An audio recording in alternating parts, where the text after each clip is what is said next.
اور آپ نے یوں کہا کہ دنیا کے لوگوں، تمہارے بیچ میں جس کے اندر ایشور کا گیان، اللہ کا گیان ہے، جو قرآن کو، شریعت کو پڑھنا جانتا ہے، وہ عالم دین ہے۔ اور سنو، عالم دین وہ ہوتا ہے جو اللہ تبارک و تعالیٰ سے ڈرتا ہے۔ اور عالم دین میرے مرنے کے بعد میرے وارث ہیں، جو انبیاء کے وارث ہیں، ان کو شک کی نگاہ سے یا ان کو غلط نگاہ سے مت دیکھنا، ان کو کہیں ذلیل اور کہیں پر رسوا مت کرنا۔ ان العلماء ورثۃ الانبیاء، کہ بے شک علماء انبیاء کے وارث ہیں۔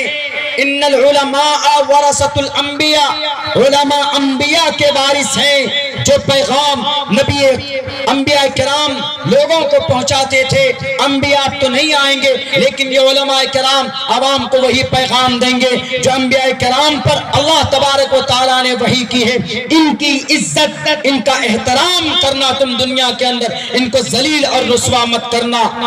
اسی کو کہا گیا سنسکرت میں ادارا سرو ایویتے جانی تات میں ومیمتم، اگر کسی کے اندر ایشور کا گیان ہے تو وہ ایشور کا گیان میں اس کے اندر میں ہوں، گویا میں، اور جس میں میں ہوں وہ مہان ہوتا ہے۔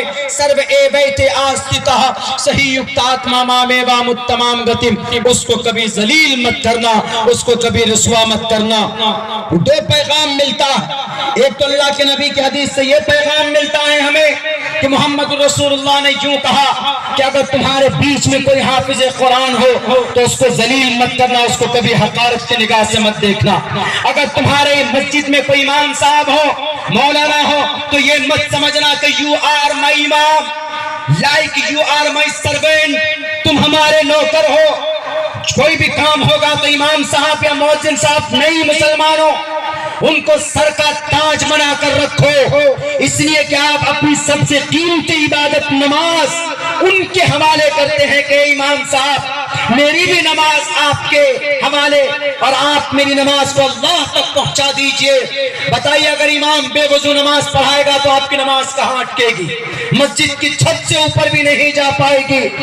آپ اتنی بڑی ذمہ داری اس کو دے رہے ہیں، گویا کہ وہ آپ کا امام ہے، تو اس کو سر آنکھوں پر رکھیے، ان کو عزت دیجئے، ان کا سمان کیجئے۔ وہ نہیں کسی مدرسے کے محتمم ہیں، کسی مدرسے کے حافظ قرآن ہے یا کسی مدرسے کے قاری قرآن ہے، چندہ کر آپ کے پاس پہنچے ہیں تو ان کو آپ عزت سے پیش آئیے۔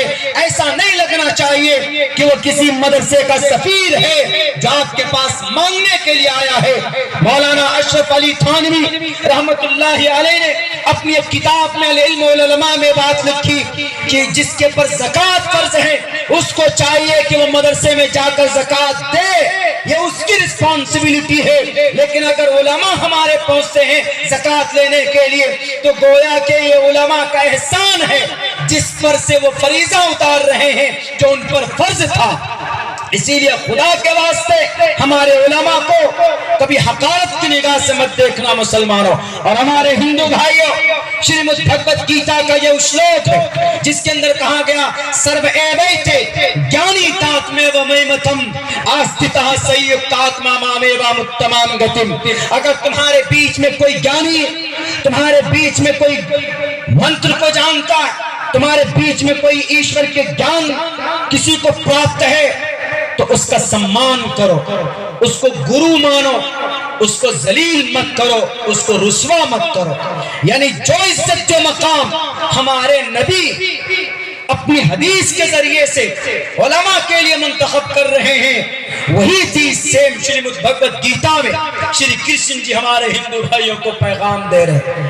آج جہاں حافظ قرآن ملتا ہے اس کی داڑھی پکڑ کر گھسیٹ کر مارتے ہیں، آج جہاں پر کوئی عالم دین ملتا ہے ان کو شک کی نگاہ سے اور ان کو ذلت کی نگاہ سے دیکھا جاتا ہے۔ ایسا سمجھتے ہیں کہ جیسے کہ ان کے بدن سے بدبو آنے لگی۔